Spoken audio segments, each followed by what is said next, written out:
الحمد لله نحمده ونستعينه ونستغفره ونؤمن به ونتوكل عليه الحمد لله نحمده ونستعينه ونستغفره ونؤمن به ونتوكل عليه ونعوذ بالله من شرور أنفسنا ومن سيئات أعمالنا من يهده الله فلا مضل له ومن يضلل فلا هادي له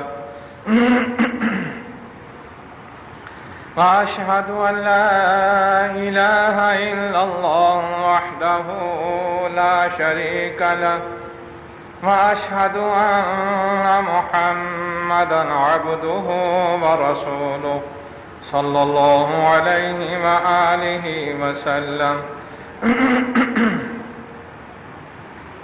أما بعد فإن خير الحديث كتاب الله وخير الهدي هدي محمد صلى الله عليه وآله وسلم وشر الأمور محدثاتها وكل محدثة بدعة وكل بدعة ضلالة وكل ضلالة في النار اللهم صل على محمد وعلى آل محمد كما صليت على إبراهيم وعلى آل إبراهيم إنك حميد مجيد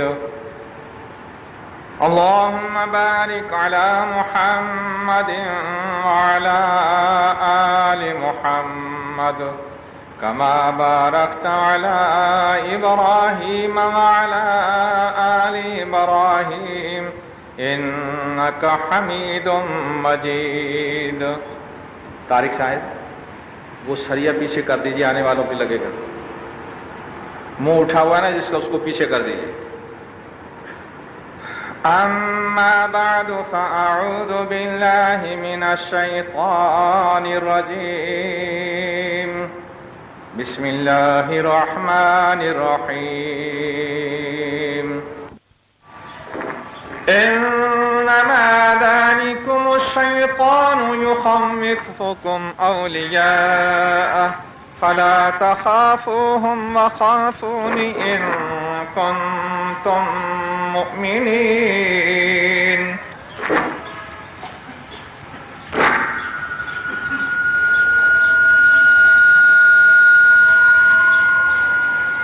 إنما ذلكم الشيطان،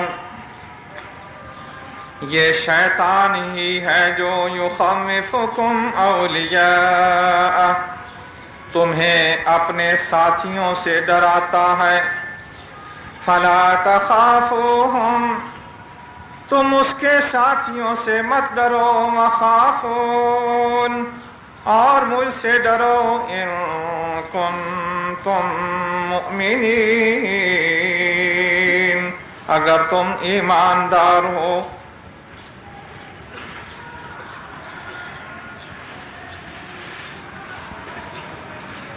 ساری تعریفوں کے لائق اللہ ذوالجلال والاکرام ہے.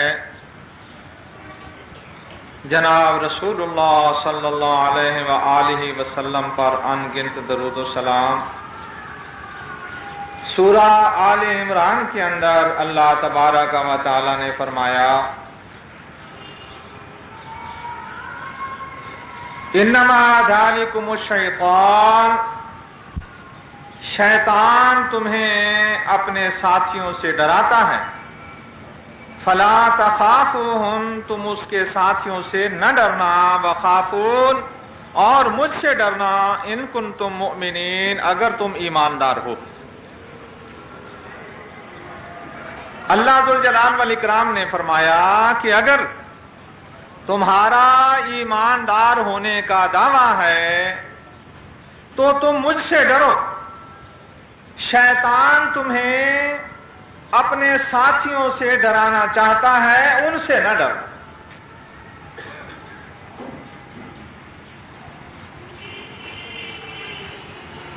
اللہ ذوالجلال والاکرام نے یہ آیت کب نازل فرمائی؟ آل عمران آیت نمبر 175 ہے۔ اس سے پہلے اللہ ذوالجلال والاکرام نے یہ بات بیان فرمائی، ابو سفیان اپنے لشکر کو لے کر مدینہ منورہ پر چڑھائی کرتا ہے اور اللہ کے رسول صلی اللہ علیہ وآلہ وسلم صحابہ سے یہ مشورہ فرماتے ہیں کہ تمہاری کیا رائے ہے اگر ہم مدینہ منورہ کے اندر رہ کر لڑیں، باہر نہ نکلیں، مدینہ منورہ کے اندر رہ کر لڑیں؟ نیچے آپ کا مقصد تھا مرد لڑیں، اوپر سے عورتیں کافروں پر اینٹیں برسائیں، اور انسان اپنے شہر کے اندر ہوتا ہے تو وہ اپنے گلی کوچوں کو اچھی طرح سمجھتا ہے۔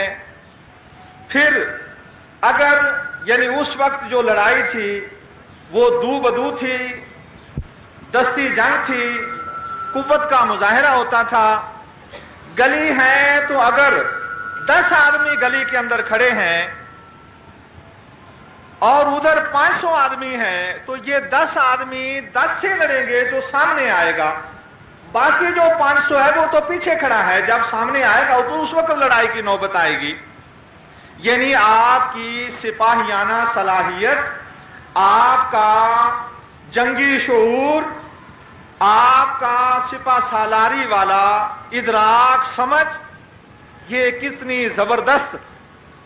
ایک سپہ سالار، ایک جنرل، ہمارا پاکستانی نام بھول گیا، وہ مدینہ منورہ گیا، وہاں اس نے جا کر احد کی لڑائی کا نقشہ دیکھا، جہاں اللہ کے رسول صلی اللہ علیہ وآلہ وسلم نے کافروں کے ساتھ لڑائی لڑی۔ 40 آدمی درے پر آپ نے مقرر کر دیے، آپ نے جو اپنی پیٹھ پر پہاڑ لے لیا جہاں سے کافر حملہ آور ہو سکتے تھے، وہاں 40 آدمیوں کا پہرا بٹھا دیا۔ اس جنرل نے اس وقت کی لڑائی اور آپ کا فوج کو پہاڑ کے دامن میں لے لینا کہ پہاڑ پیٹھ پر آ جائے، پیٹھ پر سے کوئی حملہ نہ کر سکے، درے کے اوپر 40 آدمیوں کا بٹھا دینا، ادھر سے کوئی دستہ آ کے حملہ آور نہ ہو جائے۔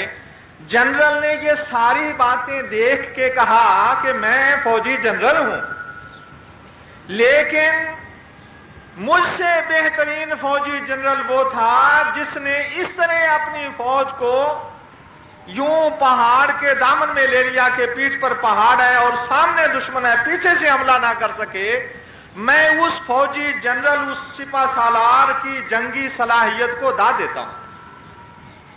اللہ کے رسول صلی اللہ علیہ وآلہ وسلم، یہ بیٹے ذرا تھوڑی سی آواز کم کر دو، حال ہے نا، تھوڑی سی آواز کم کر دو۔ اللہ کے رسول صلی اللہ علیہ وآلہ وسلم کی ایک ایک بات معجزہ ہے۔ ہم یہ کہیں کہ ایک موقع پر فوج میں پانی کم پڑ گیا اور صحابہ نے آ کے کہا کہ یا رسول اللہ، فوج میں پانی نہیں ہے، آپ نے پانی کا ایک لوٹا منگوایا اور اس میں آپ نے اپنا ہاتھ ڈالا تو آپ کی انگلیوں میں سے پانی کے فوارے بہنے لگے اور 1400-1500 آدمیوں کے لیے وہ پانی کافی ہو گیا۔ سائنس نے اس کی تصدیق کر دی۔ بعد کے لوگوں نے، یعنی اس وقت کے لوگوں نے وہ اس کو جادو سمجھا، لیکن سائنس نے کہا یہ سائنسی اصولوں کے لحاظ سے ٹھیک ہے۔ مسلمان علماء اس کو معجزے کے طور پہ پیش کرتے ہیں کہ اور لوگوں کے ہاتھوں کی انگلیوں سے پانی کے فوارے کیوں نہ پھوٹے۔ یہ اللہ کے رسول صلی اللہ علیہ وسلم کے نبی ہونے کی زبردست دلیل۔ علماء کرام نے اس پر مستقل کتابیں لکھی ہیں، دلائل النبوہ، حدیث کی کتابوں میں یہ عنوان قائم کیے ہیں، اور مستقل امام بہقی رحمۃ اللہ علیہ نے 7 جلدوں میں کتاب لکھی ہے دلائل النبوہ، نبی ہونے کے دلائل۔ میں کہتا ہوں کہ یہ دلائل آپ رکھ دیجئے ایک طرف، یہ دلائل آپ ایک طرف رکھ دیجئے، اللہ کے رسول صلی اللہ علیہ وآلہ وسلم کی ایک ایک بات معجزہ، 9 بیویاں بیک وقت، اور اللہ کے رسول صلی اللہ علیہ وآلہ وسلم کو رکاوٹ نہیں ہوتی۔ ایک بزرگ بادشاہ کے دربار میں گئے، انہوں نے تبلیغ کی۔ آج ذرا تھوڑا خطبہ لیٹ کریں گے، بارش کا موسم ہے، آنے میں لوگوں کو دیر بھی ہوتی ہے، پہلے سے کچھ 10 منٹ لیٹ کریں گے۔ اللہ کے رسول صلی اللہ علیہ وآلہ وسلم وہ بزرگ بادشاہ کے دربار میں جاتے ہیں، اور بادشاہ کی بیٹی اس بزرگ کے وعظ سے متاثر ہوتی ہے، اور اس نے بادشاہ کے دربار میں وعظ کرنے والے انسان کو خفیہ پیغام بھجوایا۔ ایک درویش انسان کو شہزادی یہ پیغام بھجوا رہی ہے کہ آپ میرے باپ سے میرا رشتہ مانگے۔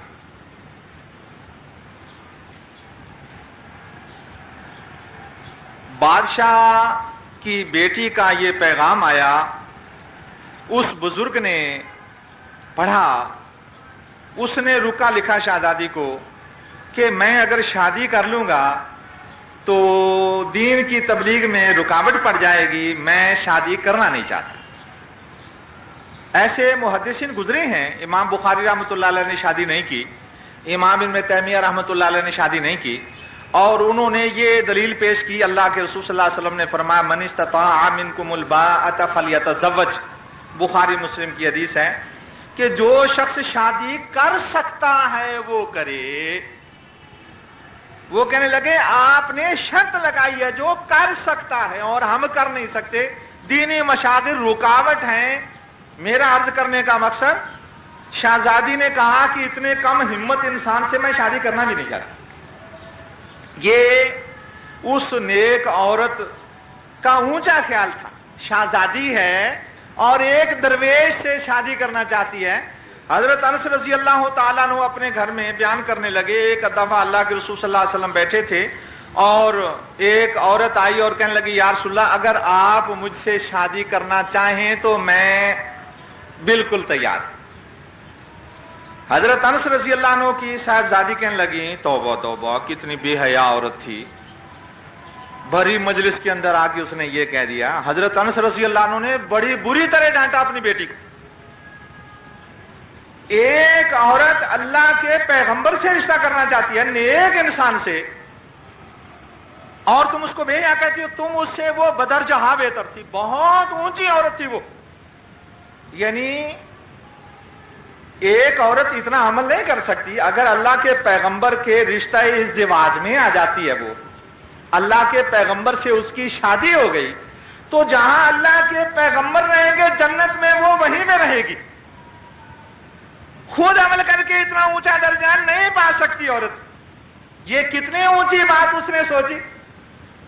حضرت انس کی بیٹی رضی اللہ تعالیٰ عنہ نے اس کو بے حیائی کہا، حضرت انس ناراض ہوئے، وہ تم سے بدرجہ بہتر تھی۔ حضرت سودا رضی اللہ تعالیٰ عنہ بوڑھی ہو گئی، وہ اس وقت بوڑھی تھی جب رسول اللہ صلی اللہ علیہ وسلم نے شادی کی۔ حضرت خدیجہ رضی اللہ عنہ فوت ہوئی تو آپ صلی اللہ علیہ وسلم کی شادیاں 2 عورتوں سے ہوئی، ایک حضرت عائشہ رضی اللہ عنہ سے اور ایک حضرت سودا رضی اللہ عنہ سے۔ سودا رضی اللہ عنہ بوڑھی ہیں اور حضرت عائشہ 7 برس کی ہیں، اور آپ کی بیٹی حضرت فاطمہ حضرت عائشہ رضی اللہ عنہ سے بڑی۔ آپ کی بیٹی حضرت فاطمہ جو چوتھی ہے، چوتھے نمبر پہ ہے، بڑی کا نام زینب، دوسری کا نام ام کلثوم، تیسری کا نام رقیہ۔ زینب تو ایک بنو امیہ کے انسان سے رشتہ ہوا تھا، اور رقیہ ام کلثوم کی بیٹیاں ابو لہب کے بیٹے کے ساتھ تھیں، اور جب رسول اللہ صلی اللہ علیہ وسلم نے کہا کہ میں اللہ کا پیغمبر ہوں تو ابو لہب نے اپنے بیٹوں سے کہا کہ اس کی بیٹیوں کو طلاق دے دو۔ یہ دونوں بیٹیاں یکے بعد دیگرے حضرت عثمان رضی اللہ عنہ کے نکاح میں آئیں۔ چوتھی بیٹی آپ کی حضرت فاطمہ تھی۔ جب آپ نے ہجرت فرمائی اس وقت حضرت فاطمہ 18 برس کی تھی، اور حضرت عائشہ 7 برس کی. شیطان نے ایک ایک مقام پر، ایک ایک جگہ پر رحمان کے نظام کا مقابلہ کرنے کے لیے محاذ قائم کر رکھے، ایک ایک جگہ پر. اور عام لوگوں کو پتا نہیں. عام طور پہ کیا لوگ کہتے ہیں جی عدالت میں جھوٹ چلتا ہے. یہ شیطانی حربہ. عدالت میں جی جھوٹ چلتا ہے، جتنا جھوٹ بولیں گے آپ کامیاب. یہ شیطان کا حربہ ہے. جب اللہ تعالیٰ فرمائے کہ میں سچ کے ساتھ ہوں، کونوا مع الصادقین، تم سچے لوگوں کے ساتھ ہو جاؤ، شیطان نے کہا نہیں جی عدالت میں اگر آپ جائیں گے تو جھوٹ بولنا پڑے گا. یہ شیطان کا پروپیگنڈا. آپ اخبار دیکھتے ہیں اور دیکھنا چاہیے، حالات سے آگاہی رہتی ہے. ایک کنجری ہے، بوڑھی ہو گئی جی، اس نے گانا گایا گائے کی فن کے اندر اور بارش ہو گئی. استغفر اللہ استغفر اللہ. اس نے گانا گایا اور آسمان سے بارش ہو گئی. آپ نے پڑھا ہوگا اخباروں میں. اور یہاں جب پہلی بارش ہوئی ہے تو 2 کنجر آئے تھے، 2 کنجریاں آئی تھی. انہوں نے کہا ہم پنڈی میں آئے اور بارش لائے. یہ کتنی بڑی جرت ہے. تو وہ بوڑھی عورت جو بوڑھی ہو گئی ہے اور میک اپ کرنے کے باوجود اخبار میں اس کی تصویر اچھی نہیں لگتی، اس کو تو اتنا بڑھاتے ہیں کہ جی گانے لگے تو آسمان سے ممبر اتر جائے. اور اگر کوئی نیک کام کر لے، 30 40 50 برس کا داڑھی رکھی ہے اس نے، کہیں گے جی 113 برس کی عمر کے آدمی نے شادی کی اور اسکول کے بچے چھٹی ہو رہی تھی وہ واپس آئے اور ابھی تو ہم جوان ہیں گاتے ہوئے وہ بارات کے ساتھ گئے. مذاق اڑانے کے لیے کہ شادی کوئی شخص نیک کام نہ کرے. اور آپ جانتے ہیں کہ ان کے سکینڈل، جنسی سکینڈل جو ہوتے ہیں وہ اخباروں میں آتے رہتے ہیں. کیا کسی کی بات کرنی ہے، کافر کی بات کیا کریں. مسلمانوں کے اندر یہ حال ہے. شادی کا مذاق اڑایا جاتا ہے جو اسلام کا حکم ہے. اللہ کے پیغمبر کی 9 بیویاں جب آپ فوت ہوئے، اسی طرح ہر پیغمبر کی بہت ساری بیویاں. حضرت سلیمان علیہ السلام کی 100 بیویاں، حضرت یعقوب علیہ السلام کی بہت ساری بیویاں، حضرت ابراہیم علیہ السلام کی بہت ساری بیویاں، حضرت ابو بکر صدیق کی بہت ساری بیویاں، حضرت عمر، حضرت عثمان، حضرت علی، دوسرے صحابہ کی بہت ساری بیویاں. حضرت عمر کہا کرتے تھے کہ زیادہ شادیاں کرو کیونکہ اس امت میں جو سب سے اچھا انسان تھا اس کی سب سے زیادہ بیگمیں تھی. اور شادی کا مذاق اڑایا جاتا. کراچی میں ایک شخص سیانی عمر کا تھا. سیانی عمر سے مقصود اس کے بیٹے جوان تھے. بیوی فوت ہو گئی تو وہ غلط جگہوں پر جاتا تھا. میں نے ہمدردی کے طور پہ کہا کہ آپ شادی کر لیں، میرے بیٹے مولوی صاحب مجھے گھر میں رہنے دیں گے. یہ اچھا کام ہے کہ انسان اپنا منہ کالا کرے، اپنی عاقبت خراب کرے، یا یہ اچھا کام ہے کہ شادی کر لے؟ وہ جی سفید بال شادی کر لے. میں عرض کر رہا تھا شیطان نے ایک ایک جگہ پر اسلام کے خلاف محاذ قائم کر رکھا. وہ اسلام سے، اسلام کا حکم، آپ اسلام کے حکم پر عمل کریں تو آپ کو لوگ انگلیاں اٹھائیں اور برا کام کریں تو لوگ آپ کو شاباش دیں. یہ کتنی زبردست شیطانی کامیابی ہے. میں عرض کر رہا تھا کہ اللہ کے رسول صلی اللہ علیہ وسلم کا ہر کام معجزہ. آپ نے 9 بیویاں کی اور آپ کو کبھی اسلام کی تبلیغ میں رکاوٹ نہیں ہوئی. بلکہ میں سمجھتا ہوں کہ اچھی بیوی انسان کے لیے اسلام میں عمل کرنے میں مدد کرتی ہے. اسی لیے اللہ کے رسول صلی اللہ علیہ وآلہ وسلم نے فرمایا کہ نیک بیوی سے شادی کرو اللہ تمہارا بھلا کرے. اور آپ نے اس جوڑے کو بہت اچھا فرمایا اگر میاں سویا رہ گیا تو بیگم صبح پانی کے چھینٹے منہ پر مارتی ہے، اس کو جگاتی ہے. بیگم سوئی رہ گئی تو میاں پانی کے چھینٹے مار کے جگاتی ہیں. فرمایا سب سے اچھی بیوی وہ ہے جو نیکی میں تمہاری مدد کرے. حضرت سودا رضی اللہ عنہ کو رسول اللہ صلی اللہ علیہ وسلم نے طلاق دینے کا ارادہ کیا، اس لیے کہ بہت عمر زیادہ ہو گئی. اب اللہ کا حکم ہے کہ تم برابری رکھو. طبیعت تو آخر طبیعت ہے. آپ فرمایا کرتے جی اللہ جہاں تک میرا تعلق ہے، میرے اختیارات ہیں، میں نے برابری رکھی ہے کپڑا، خرچہ وغیرہ ہر چیز میں. اور جہاں میرا اختیار نہیں تو وہاں یا اللہ تو مجھ سے مواخذہ نہ کرنا. یعنی دل کا میلان اگر کسی عورت میں وہ چیز نہ رہ جائے جو انسان کو اپیل کرے اور وہ اس کی طرف مائل ہو تو انسان کا اس میں کچھ اختیار نہیں ہے. تو حضرت سودا نے کہا کہ یا رسول اللہ مجھے آپ طلاق نہ دیں. یعنی آپ نے کیوں کہا؟ یہ نعوذ باللہ یہ ایک عام آدمی جو ہے نا یا کافر کہے گا کہ نعوذ باللہ رسول اللہ صلی اللہ علیہ وسلم کو وہ عورت اچھی نہیں لگی تو آپ نے طلاق دینا نہ. یعنی جو میاں بیوی کے خصوصی تعلقات ہوتے ہیں وہ آپ کا دل نہیں چاہتا تھا. آپ نے کہا ناانصافی ہوتی ہے، میرا رب ناراض نہ ہو جائے، اس لیے آپ نے طلاق دینے کا ارادہ کیا. تو انہوں نے کہا یا رسول اللہ میرا جو دن ہے نا وہ آپ حضرت عائشہ کے پاس گزارا کریں اور مجھے طلاق نہ دیں. مقصد کہ جنت میں آپ نے فرمایا حضرت سودا نے کہ جنت میں میں آپ کی بیگمات میں رہوں. جو اونچا درجہ آپ کو آپ کی بیگمات کو ملے گا، جہاں ایک انسان رہے گا اس کی بیگم بھی وہیں رہے گی نا. اور جنت میں سب سے اونچا درجہ اللہ کے رسول صلی اللہ علیہ وسلم کو ملے گا. آپ نے فرمایا اذان کے بعد تم دعا مانگا کرو، میرے لیے مقام محمود کی دعا کیا کرو. جو یہ میرے لیے دعا کرے گا قیامت کے دن اس کے لیے میں سفارش کروں گا. وہ ایک ہی مقام ہے اور وہاں آپ کی بیگمات رہیں گی.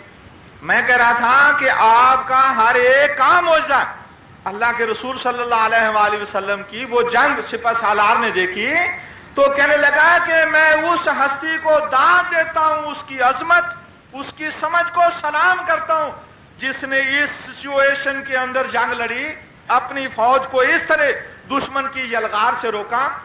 آپ کی نافرمانی ہو گئی، 40 صحابہ وہاں سے ہٹ گئے تو اللہ تعالیٰ ناراض ہو گیا اور اللہ تعالیٰ نے سزا دی. آپ موجود ہیں، آپ لشکر کے اندر موجود ہیں اور اللہ تعالیٰ ناراض ہو گیا کہ میرے پیغمبر کی نافرمانی کی ہوئی. میرا پیغمبر میری مرضی سے بولتا ہے. میرے پیغمبر نے کہا تھا تم یہاں بیٹھو، انہوں نے میرے پیغمبر کی نافرمانی کیوں کی؟ یعنی آپ یہ اندازہ کریں اللہ کے رسول بیٹھے ہیں اور اللہ کے رسول کی نافرمانی ہو جائے تو اللہ تعالیٰ کا عذاب آ جائے. یہ یعنی ثبوت ہے. اللہ کے رسول صلی اللہ علیہ وسلم ایک دفعہ بیٹھے ہیں، آپ نے فرمایا کہ مفرد ادب المفرد امام بخاری کی ایک کتاب ہے، اس کی یہ روایت ہے اور مسلم شافعی کی بھی روایت ہے. تو آپ صلی اللہ علیہ وسلم نے فرمایا کہ جو شخص کاتے رحم رشتہ داری کو کاٹنے والا بیٹھا ہے وہ ہم میں سے اٹھ جائے.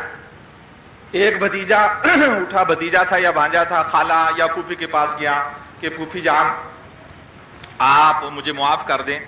معافی طلاق ہوئی، آپس میں بات چیت ہو گئی. بیٹا آج کیسے دھیان آیا؟ پھوپھی جان اللہ کے رسول صلی اللہ علیہ وسلم نے یہ فرمایا تھا بیٹا ہماری بات چیت ٹھیک ہو گئی، تم اللہ کے رسول صلی اللہ علیہ وسلم سے پوچھنا یا رسول اللہ آپ نے یہ بات کیوں فرمائی؟ وہ اللہ کے رسول صلی اللہ علیہ وسلم سے جا کے پوچھتے ہیں. آپ نے فرمایا مجھے حضرت جبرائیل علیہ السلام نے آ کے کہا تھا جس مجلس میں اللہ کا یہ نافرمانی کرنے والا رشتہ داری سے کٹنے والا اور رشتہ داری کو ملانا کیا وہ بھی حدیث میں سب سے کم صلہ رحمی السلام علیکم. رشتہ داروں سے السلام علیکم آپ رکھیں. یہ صلہ رحمی ہو گئی، یہ قطع رحمی نہیں. قطع رحمی یہ کہ سلام کلام بند ہو جائے، یہ قطع رحمی. تو آپ نے فرمایا مجھے حضرت جبرائیل علیہ السلام نے کہا کہ جس مجلس میں قاطع رحم بیٹھا ہوتا ہے، رشتہ داروں سے کٹ جانے والا بیٹھا ہوتا ہے، اس مجلس پر اللہ کی رحمت نازل نہیں ہوتی. آپ خود موجود بیٹھے ہیں اور حضرت جبرائیل علیہ السلام نے یہ کہا، آپ نے فرمایا ہم میں سے وہ شخص اٹھ جائے تاکہ ہماری مجلس پر اللہ کی رحمت نازل ہو. یعنی اللہ کے پیغمبر کے پاس بھی اگر کوئی ایسا شخص بیٹھا ہے، گناہ کی نحوست آپ دیکھیے میرے بھائی، گناہ کی نحوست دیکھیے. گناہ کی نحوست کا اثر اس مجلس پر بھی پڑ جاتا ہے جس میں اللہ کے رسول صلی اللہ علیہ وآلہ وسلم تشریف فرمائے. ہمارے گھروں میں کیا کچھ نہیں. تو بھلا پھر کوئی کہے جی گاڈ بلیس آور ہوم، یہ تختی لٹکا دے تو پھر وہ اللہ کی رحمت کا مستحق ہے. اس گھر پر اللہ کی رحمت نازل ہوگی. اللہ کے پیغمبر سارے نبیوں کے سردار بیٹھے ہیں، اس مجلس پر اللہ کی رحمت نازل نہیں ہوگی. میں عرض کر رہا تھا جب ابو سفیان جنگ لڑ چکا اور 70 صحابہ آپ کے شہید ہو گئے تو وہ واپس گئے اور واپس کچھ ساتھیوں نے کہا کہ ان کا آج پورا کام کر دینا تھا، پورے آدمیوں کو شہید کر دینا تھا، روز کا ٹینٹا ختم ہوتا. پھر ارادہ کر لیا اور ایک شخص کے ہاتھ پیغام بھیجا کہ ہم واپس آ رہے ہیں. تو اللہ کے رسول صلی اللہ علیہ وسلم اور آپ کے صحابہ ثابت قدم رہے اور لڑنے کی پوری تیاری کر لی. وہ اس وقت اللہ تعالیٰ نے فرمایا یہ شیطان ہے جو تمہیں اپنے ساتھیوں سے ڈراتا ہے، تم شیطان کے ساتھیوں سے نہ ڈرو، مجھ سے ڈرو اگر تم ایماندار ہو. کیا مطلب؟ اللہ تعالیٰ کے سوا کسی سے ڈرنے والا ایماندار نہیں. اللہ تعالیٰ کے سوا شیطان کے ساتھیوں سے ڈرنا اور اللہ تعالیٰ سے نہ ڈرنا، یا اللہ تعالیٰ سے بھی ڈرنا اور شیطان کے ساتھیوں سے بھی ڈرنا، یہ شخص ایماندار نہیں. مجھے افسوس ہوتا ہے، 2-3 واقعات میرے سامنے ہیں. ایک عورت کہنے لگی جی میں مولوی صاحب بری امام گئی تھی تو وہاں مولوی صاحب میں نے دیکھا وہ سجدہ کر رہے تھے. مولوی صاحب میرا عقیدہ تو آپ جانتے ہیں، میرا تو عقیدہ ان کے اوپر نہیں ہے، میں اس لیے گئی تھی کہ دیکھوں وہ کرتے کیا ہیں. ذرا آپ اندازہ کیجئے، اللہ کے رسول صلی اللہ علیہ وآلہ وسلم بیٹھے ہیں اور آپ کی مجلس میں ایک گناہگار بیٹھا ہے، آپ کہتے ہیں وہ اٹھ جائے، اس کی وجہ سے میں بھی اللہ کی رحمت سے محروم ہو جاؤں گا. بری صحبت کا اثر کیا پڑتا ہے. اور جہاں شرک ہوتا ہے اور وہ کہتی ہے جی عورتیں سجدے کر رہی تھی مگر میں نے تو جی 2 نفل پڑھے مسجد میں اور وہ اللہ کے پڑھے تھے. یہ لوگوں کو تو دھوکہ دیا جا سکتا ہے، اپنے ساتھیوں میں بیٹھ کے کہا جا سکتا ہے جی میری نیت تو یہ تھی، مگر رب تعالیٰ کو دھوکہ نہیں دیا جا سکتا. ایسی مجلس میں جانے والا ان کا ساتھی ہے، وہ یہ سمجھے کہ میرا عقیدہ میرے ساتھ. ایسی مجلس میں اللہ کے رسول صلی اللہ علیہ وسلم نے فرمایا، بخاری مسلم کی حدیث ہے کہ 3 جگہوں کی طرف ثواب کی نیت سے سفر کرو، اس کے علاوہ کسی طرف نہ جاؤ. 3 جگہوں پر جاؤ. کون سی جگہ؟ مسجد حرام بیت اللہ شریف، مسجد نبوی، مسجد اقصی. یہ 3 مسجدیں ایسی ہیں، مسجد حرام میں جانے نماز پڑھنے کا 1,00,000 نماز کا ثواب، مسجد نبوی مسجد اقصی میں 10,000 کا ثواب. یہ مسلم شریف کی حدیث ہے. اس کے علاوہ کوئی شخص جاتا ہے وہ کہتا ہے جی میں تو ثواب کی نیت سے نہیں جا رہا، اور ساتھی کہہ رہا ہے کہ آپ ثواب کی نیت سے جا رہے ہیں. جی آپ بیت اللہ بھی گئے وہ بھی آپ کا قبول، اور آپ فلاں قبر پر بھی گئے ہندوستان میں وہ بھی آپ کا مقبول. آپ 100 مرتبہ کہیں کہ میں اس نیت سے نہیں جا رہا، آپ کے ساتھی کہہ رہے ہیں کہ آپ اسی نیت سے گئے. اللہ ذوالجلال والاکرام ہمیں سمجھ دے. میں عرض کر رہا تھا کہ شرک کو سمجھنا بڑا ضروری ہے، اسلام کو سمجھنا بڑا ضروری ہے. غیر اللہ سے ڈرنا بھی شرک ہے، غیر اللہ سے ڈرنا بھی شرک ہے. اللہ تعالیٰ فرماتا ہے شیطان تمہیں اپنے ساتھیوں سے ڈراتا ہے، تم ان سے نہ ڈرو، تم مجھ سے ڈرو اگر تم ایماندار ہو.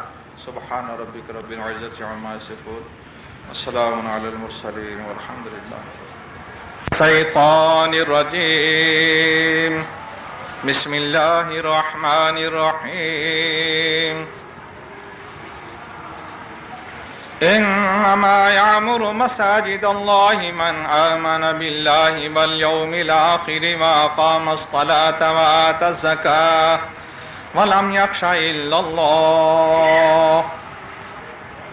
اللہ ذوالجلال والاکرام نے فرمایا کہ اللہ تعالیٰ کی مسجدوں کو آباد وہ لوگ کرتے ہیں جن کا اللہ تعالیٰ پر ایمان ہے، قیامت کے دن پر ایمان ہے، نماز پڑھتے ہیں، زکوٰۃ دیتے ہیں اور صرف اللہ تعالیٰ سے ڈرتے.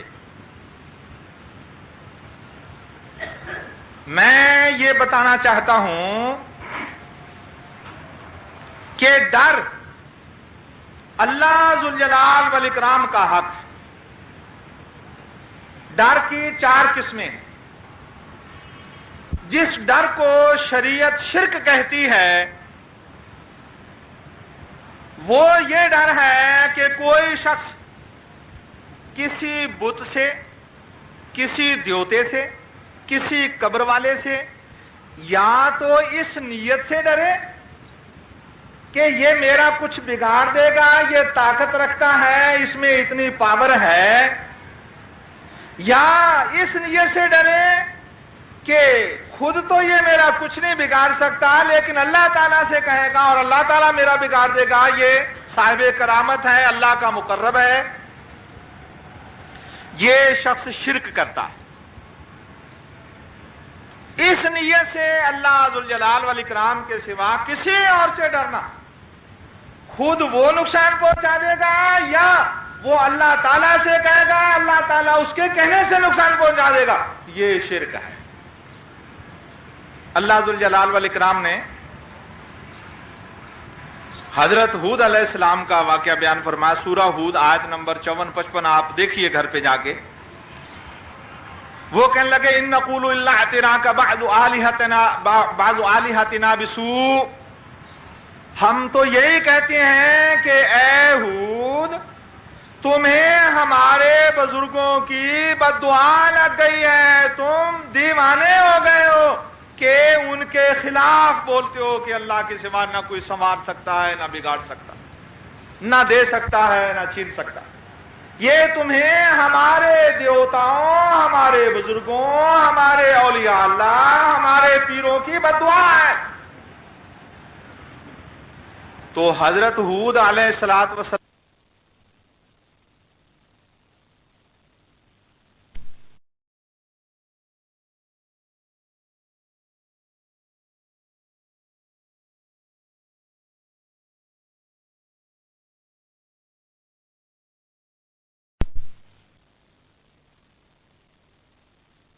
اللہ اعتراک بعض آلہتنا بسوء، ہم تو یہی کہتے ہیں کہ اے ہود تمہیں ہمارے بزرگوں کی بد دعا لگ گئی ہے، تم دیوانے ہو گئے ہو کہ ان کے خلاف بولتے ہو کہ اللہ کے سوا نہ کوئی سنوار سکتا ہے، نہ بگاڑ سکتا، نہ دے سکتا ہے، نہ چھین سکتا۔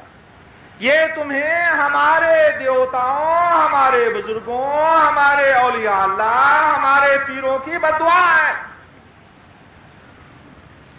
تو حضرت ہود علیہ السلام کہنے لگے اشہد اللہ واشہدوا، میں اللہ کو گواہ کرتا ہوں، تم بھی گواہ ہو جاؤ کہ انی بریء مما تشرکون من دونہ، کہ اللہ کے سوا جن کو تم اس کا شریک سمجھتے ہو میں ان سے بری ہوں۔ اللہ کے پیغمبر نے غیر اللہ کے نقصان پہنچانے کو شرک بتایا کہ میں بری ہوں تمہارے شرک سے۔ شرک کس چیز کو کہا کہ تمہیں ہمارے دیوتاؤں نے نقصان پہنچایا ہے، تو وہ کہنے لگے میں نہیں ان سے ڈرتا، میں اللہ تعالیٰ کے سوا کسی سے نہیں ڈرتا، میں اس شرک سے بری ہوں، تم گواہ ہو جاؤ۔ اور اللہ ذوالجلال والاکرام نے فرمایا کہ میرے مومن بندے وہ ہیں جو مجھ پر ایمان لاتے ہیں، آخرت کے دن پر ایمان لاتے ہیں، نماز پڑھتے ہیں، زکوٰۃ دیتے ہیں، میرے سوا کسی سے ڈرتے نہیں۔ سورہ بقرہ آیت نمبر 41 میں اللہ ذوالجلال والاکرام نے فرمایا وَإِيَّايَ فَارْهَبُونِ، اے میرے بندو صرف مجھ سے ڈرو، یعنی اللہ ذوالجلال والاکرام کے سوا کوئی شخص یہ سمجھے کہ وہ مجھے نقصان پہنچا دے گا تو یہ شرک ہے۔ اور یہ لوگ اللہ ذوالجلال والاکرام کروڑ کروڑ رحمتیں کرے مولانا غلام اللہ پر، وہ دیوبندی مکتب فکر سے وہ اور عنایت اللہ شاہ، یہ دونوں منفرد ہیں توحید کے اندر، یہ یکتا اور سنت کے خلاف یہ کبھی بولے نہیں، ورنہ بہت سارے دیوبندی علماء سنت کے خلاف بولتے ہیں اور وہ توحید نہیں۔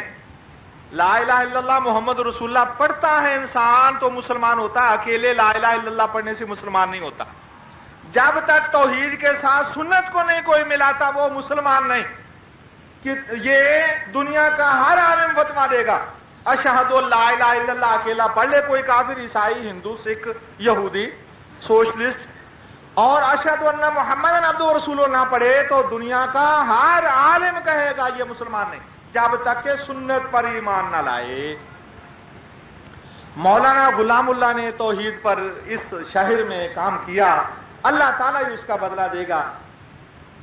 ان کی بات یاد آ گئی کہ اگر ان سے کوئی کہے نا کہ قرآن پاک اٹھاؤ تم سچ کہہ رہے ہو تو اٹھا دیں گے، اور اگر یہ کہے کہ قبر کے کنڈے کو، دروازے کے کنڈے کو ہاتھ لگا دو کہ تم جھوٹ نہیں بول رہے، وہ کہے گا نا جی نا، میں دروازے کے کنڈے کو ہاتھ نہیں لگاتا۔ یہ اللہ ذوالجلال والاکرام سے زیادہ غیر اللہ سے ڈرتے کہ یہ مجھے نقصان پہنچایا جائے گا۔ ایک شخص نے، سعودی عرب کی بات ہے، لوگوں سے حج کے دنوں میں قرضہ لیا، بہت سارا قرضہ لے لیا۔ قرضہ لے کر بعد میں اس نے اپنا دیوالیے کا اعلان کر دیا، جی میرا تو دیوالیہ ہو گیا۔ جو روپے پیسہ دینے والے لوگ تھے انہوں نے قانونی چارہ جوئی کی، دھمکیاں دی، ہم تیرے ساتھ یہ کریں گے وہ کریں گے۔ وہاں پر ایک شخص مظلوم ہے جدے میں، کوئی قبر ہے اس قسم کی، لکھا پڑا ہم نے تو، مظلوم کے وہ دروازے پر چلا گیا اور جا کے کہنے لگا کہ جی مجھے ان لوگوں سے بچاؤ۔ اب لوگ ڈر گئے، لوگ کچے عقیدے کے لوگ ڈر گئے، اور پیسے اس نے ان سے لیے تھے۔ یہ بھی اس کا ایک فراڈ تھا۔ جیسے سرمایہ کار کمپنیوں نے، حکومت اس وقت تو سوئی ہے، جنگ میں بڑے بڑے اخباروں میں بڑے بڑے اشتہار آ رہے ہیں، بھلا اس وقت حکومت کو پتہ نہیں لگا کہ لوگوں کا سادہ لوگوں کا، عوام کا روپیہ لوٹنے والی کمپنیاں روپیہ لوٹ رہی ہیں۔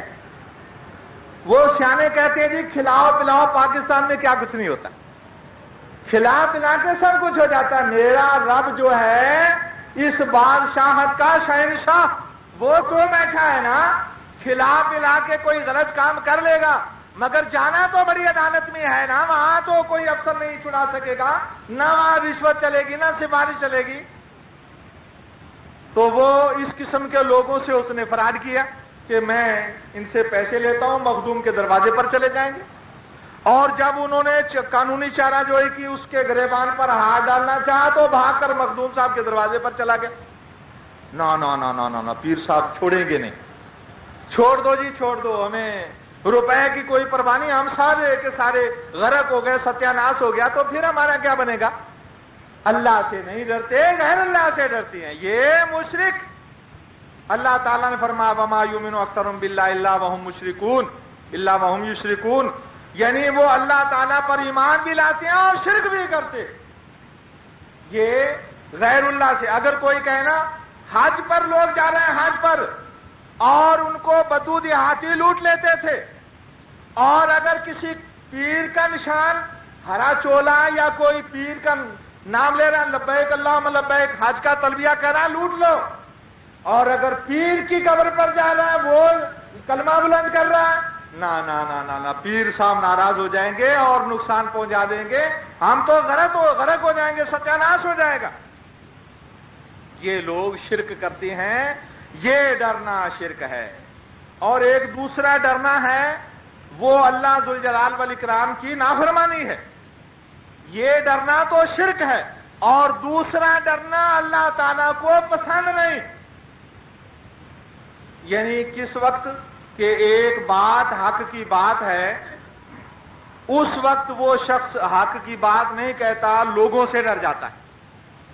مسند احمد کی حدیث ہے، اللہ ذوالجلال والاکرام قیامت کے دن ایک بندے سے کہے گا ما منعک ان تغیر المنکر اذا رأیتہ، جب تم نے برائی ہوتی دیکھی تھی اس کے خلاف آواز کیوں نہیں اٹھائی؟ اور اگر وہ ہاتھ سے برائی کو منع کر سکتا، ختم کر سکتا ہے، اللہ تعالیٰ فرمائے گا ہاتھ کیوں، اپنی قوت استعمال کیوں نہیں کی؟ ایک عورت نماز پڑھنے والی، جمعے کے خطبے میں آنے والی، روزے رکھے وغیرہ وغیرہ، اور بیٹی بال کٹے ہوئے ہیں، بے پردہ پڑھنے جاتی ہے، اور فیشنی کپڑے، یعنی لڑکوں جیسے، حالانکہ اللہ تعالیٰ نے حرام فرمایا ہے۔ اللہ تعالیٰ نے فرمایا ان مردوں پر اللہ کی لعنت ہے جو عورتوں والا لباس پہنتی ہیں، عورتوں پر اللہ کی لعنت ہے جو مردوں والا لباس پہنتی ہیں۔ اب یہ لڑکیاں جوگر پہنتی ہیں، جیکٹ پہنتی ہیں، پینٹ پہنتی ہیں، اور یعنی بال اس طرح کٹے ہوئے ہیں، اگر ہاتھ میں پرس نہ ہو تو آپ پیچھے سے نہیں معلوم کر سکتے لڑکی جا رہی ہے لڑکا جا رہا ہے۔ ان پر اللہ تعالیٰ کی لعنت۔ اب وہ عورت سب کچھ کہتی ہے جی ہم تو قرآن سنت پر چلتے ہیں جی۔ آپ کو معلوم ہے جی ہمارا عقیدہ تو کتاب و سنت پر ہے، لیکن بیٹی کا یہ حال، جی ہمارا تو مولوی صاحب کہنا فرض ہے، مانتے نہیں بچے، کہنا فرض ہے ہمارا۔ میرے سامنے تو وہ مجھے مطمئن کر دے گی، لیکن اللہ تعالیٰ کے سامنے کیا جا کے جواب دے گی؟ میں ممبر پر اللہ کے رسول صلی اللہ علیہ وسلم کی جگہ پر کھڑا ہوں، یعنی آپ ممبر پر کھڑے ہو کے تبلیغ کرتے تھے، جب بات کرتا ہوں اللہ وحدہ لا شریک جانتا ہے، کسی پر انگلی اٹھانے کے لیے بالکل نہیں۔ اگر میں انگلی اٹھاؤں گا اللہ تعالیٰ فرمائے گا تو نے اپنے غصے کو اتارنے کے لیے، حالانکہ اگر غصہ آتا ہے تو وہ میرا تو نہیں کچھ بگاڑ رہا نا، اللہ تعالیٰ کا بگاڑ رہا ہے۔ اگر غصہ بھی آئے اور آنا چاہیے، امام نے تیمیہ رحمۃ اللہ علیہ فرماتے ہیں اگر ہم اللہ کے نافرمان کو زیادہ نہیں تکلیف دے سکتے، کوڑا نہیں مار سکتا، میں حاکم نہیں، تو میں بات تو کر سکتا ہوں جس سے اس کے دل کو تکلیف ہو اور دل محسوس کر رہ جائے، اتنی تو مجھے تکلیف پہنچانی چاہیے۔ تو لیکن اپنے نفس کی تسکین کے لیے کسی شخص سے مخاصمت ہے، اور انسان کو انسان سے ہوتی ہے ناراضگی، میں اپنی ناراضگی کا بدلہ چکانے کے لیے مجھے ثواب نہیں ملے گا۔ میں اللہ کے لیے کہتا ہوں، ناراض ہو کے کہتا ہوں یا سادہ الفاظ میں کہتا ہوں، اللہ کے لیے کہتا ہوں، اور ہمیشہ اللہ سے دعا کرتا ہوں جب خطبہ شروع کرتا ہوں، یا اللہ میری بات چیت تیرے لیے ہو۔ میں دعا کرتا ہوں اور میری یہ تمنا ہے کہ رب تعالیٰ کے لیے میری ہر بات ہو۔ میں عرض کر رہا ہوں کہ اب وہ عورت، میں نے آپ کو جیسے بتایا تھا کہ بیٹے کو دکان پر بٹھا دیا، نماز نہیں پڑھتا، مولوی صاحب کیا کریں، جوان بیٹا منہ لگے گا، وہ سب ہاتھ اٹھا لیا، کیا عزت رہ جائے گی؟ شیطانی محاذ، شیطان نے کئی محاذ قائم کر رکھے ہیں نا، یہ نہیں شیطانی محاذ، یہ بھی شیطان نے کہا جوان بیٹا جوان بیٹی ہے، اگر گریبان سے پکڑ لیا، کوئی بے عزتی کا کام کر دیا، کیا بننے رہ جائے گا؟ یہ بھی شیطانی محاذ۔ اگر اپنا نقصان ہو جائے تو پھر وہی شخص ہے، وہ جیسے میں نے آپ کو بتایا تھا، اس نے ہاتھ بندھا ہوا، پہلے میں نے کہا کہ جی آپ مصری صاحب بیٹوں سے کہا کریں نماز پڑھا کریں، مذہب بڑے ہیں کیا کریں۔ ایک دن ہاتھ بندھا ہوا ہے، مصری صاحب کیا ہوا جی؟ میں نے بیٹے سے کہا چلو ناظم آباد کراچی کی بات ہے، تو وہ کہتا میں نہیں جاتا، ایک الٹا ہاتھ دیا میں نے کہا مصری صاحب اس وقت آپ جوان ہو گئے تھے یا بچہ چھوٹا ہو گیا تھا؟ مولوی صاحب آپ نہیں بخشتے کسی موقع پر۔ اللہ ذوالجلال والاکرام سے نہ ڈرنا، غیر اللہ سے ڈرنا، کس وقت جب برائی کے خلاف کہنے کا موقع ہے۔ اللہ تعالیٰ فرمائے گا کہ تو نے برائی دیکھی اور اس کو ختم کیوں نہیں کیا؟ وہ کہے گا خشیت الناس، یا اللہ میں لوگوں سے ڈر گیا، میں بیٹے سے ڈر گیا۔ ماں کہے گی میں بیٹی سے ڈر گئی، اس نے کہا میں نے یہ غلط کام کرنا ہے، یا اللہ اگر میں نہ مانتی، وہ کہتی میں جا رہی ہوں فلاں کے ساتھ جا رہی ہوں، میرے پلے کیا رہ جاتا، یا اللہ میں ڈر گئی۔ اللہ تعالیٰ فرمائے گا کہ تجھے مجھ سے ڈرنا چاہیے تھا، مجھ ہی سے ڈرنا چاہیے تھا۔ اللہ تعالیٰ اس کا عذاب دے گا۔ یہ ڈرنا، غیر اللہ سے ڈرنا، یعنی اللہ تعالیٰ کے حکم کے خلاف آواز نہ اٹھانا، جہاں ہاتھ استعمال کیا جا سکتا ہاتھ استعمال نہ کرنا، اللہ تعالیٰ کی نافرمانی ہے۔ اس ڈرنے پر اللہ تعالیٰ مواخذہ فرمائے گا کہ تو نے برائی کے خلاف آواز کیوں نہ اٹھائی۔ دوسرا ڈرنا یہ ہے، اور ایک ڈرنے کی اللہ تعالیٰ نے اجازت دی ہے۔ اللہ تعالیٰ فرمائے الا ان تتقوا منهم تقاتا ويحذركم الله نفسه، کہ اگر تم غیر مسلم طاقت سے ڈرو لیکن تمہارا عقیدہ اپنی جگہ صحیح ہونا چاہیے۔ روس ہے، امریکہ ہے، ڈرنا نہیں چاہیے۔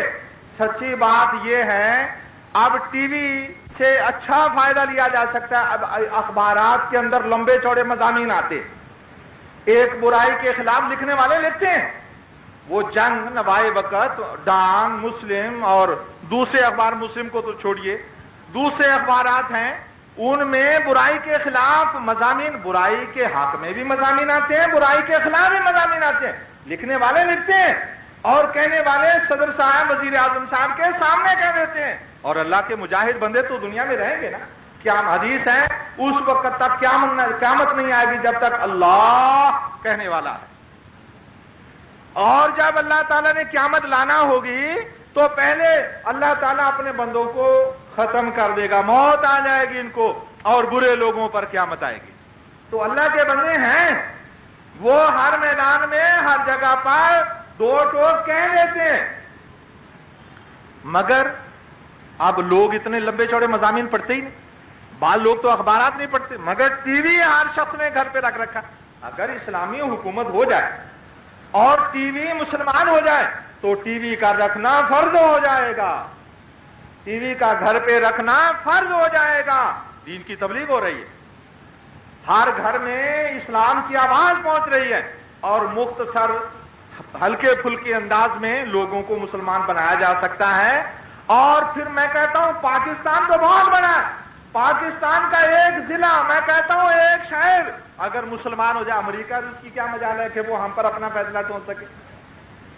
آج آیا نا اخبار میں، صدر صاحب کہتے ہیں کہ مشرقی پاکستان سے 80-90 ہزار آدمی انڈیا چلے گئے، تو اندرا گاندھی نے واویلا مچانا شروع کر دیا کہ میرے اوپر بہت سارا پہاڑ ٹوٹ گیا ہے، میرے اوپر اخراجات آ گئے۔ تو روس نے اس وقت کے صدر سے کہا کہ روس کے سفیر نے صدر کے پاس آ کے کہا آنکھیں دکھا کے، صدر صاحب گھر کا دھیان کرو ورنہ نتیجہ الٹ نکل سکتا ہے۔ اور کیا نتیجہ نکلا؟ مشرقی پاکستان کٹ گیا، بنگلہ دیش بن گیا۔ صدر صاحب کہتے ہیں کہ میرے پاس روسی سفیر آیا اور کہنے لگا کہ صدر صاحب ہم نے افغانستان میں، وہ اس وقت کے صدر کی بات، صدر یحییٰ کی بات، اب صدر ضیاء کے پاس روسی سفیر آتا ہے اور کہتا ہے ہم نے اپنے دوستوں کی مدد کے لیے روس میں افغانستان میں فوجیں بھیجی ہیں، ہمارے گھر میں پاکستان میں 30 لاکھ مہاجرین آ کے بیٹھ گئے۔ صدر صاحب کہنے لگے جی میں اب کس سے کہوں کہ اپنا گھر سنبھالو، ہمیں تو اس وقت پاکستان کے صدر سے کہہ دیا تھا اپنا گھر سنبھالو، اب آپ میرے سامنے کھڑے، میں کس سے کہوں اپنا گھر؟ یعنی ایک دانش مندی سے بات کہہ دی صدر صاحب نے کہ تم بھی اپنا گھر سنبھالو، مگر ذرا گور کے دیکھا اور واپس چلے گئے۔ ان کی کوئی مجال تھی؟ اللہ کی قسم کھا کے کہتا ہوں میرا عقیدہ ہے، اور جس کا یہ عقیدہ نہیں وہ مسلمان نہیں ہے۔ ایک راولپنڈی مسلمان ہو جائے، میں کہتا ہوں ان کے میزائل اور ان کے جدید ترین بارود والے اسلحہ جات ان کے کسی کام نہیں آئیں گے۔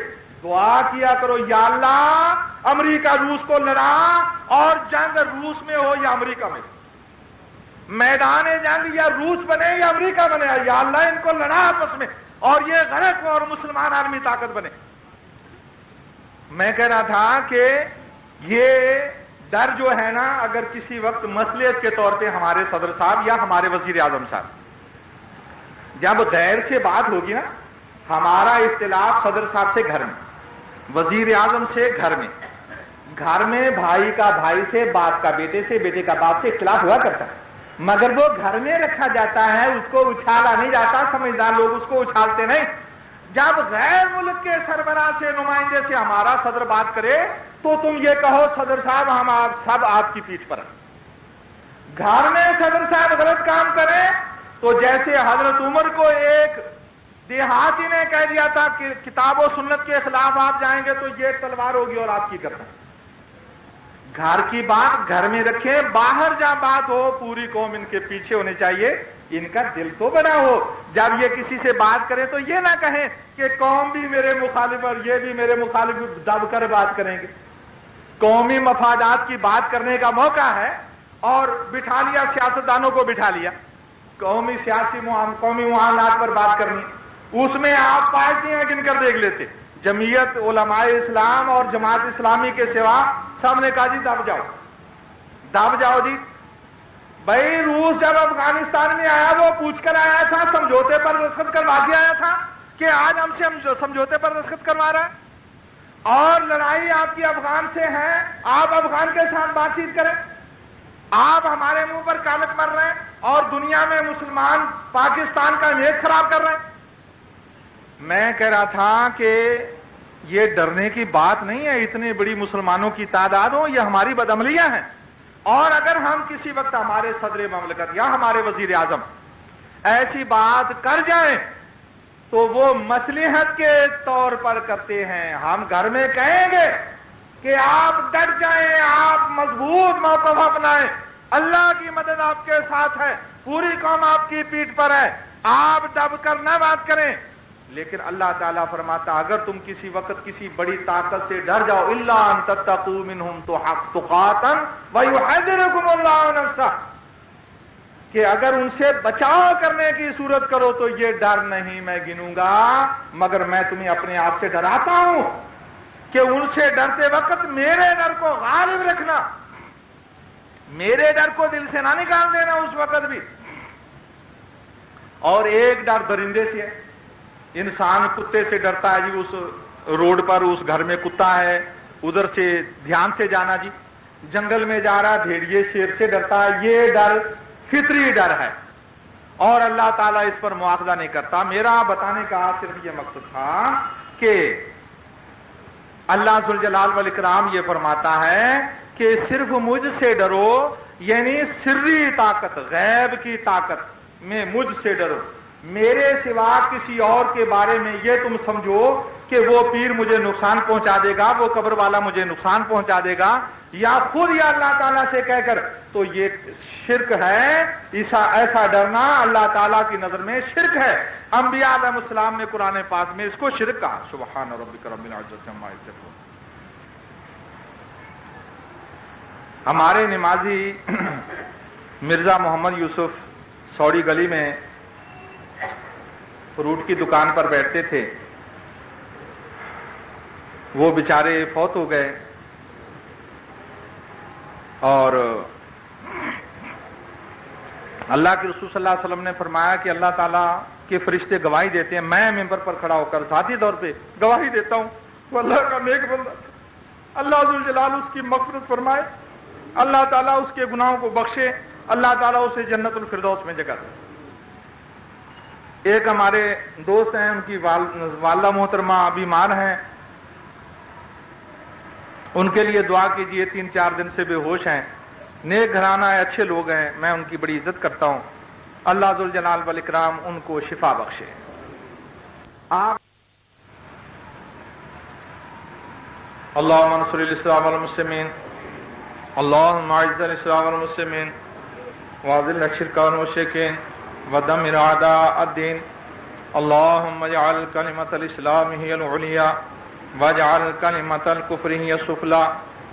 اللہم اشف مرضانا ومرضى المسلمین. اللہم اغفر لحینا ومیتنا وشاہدنا وغائبنا. اللہم اقض حاجاتنا حاجات الدنیا والآخرۃ ہی لک رضا. تقبل منا انک انت السمیع العلیم. سبحان ربک رب العزۃ عما یصفون والسلام علی المرسلین والحمد للہ رب العالمین.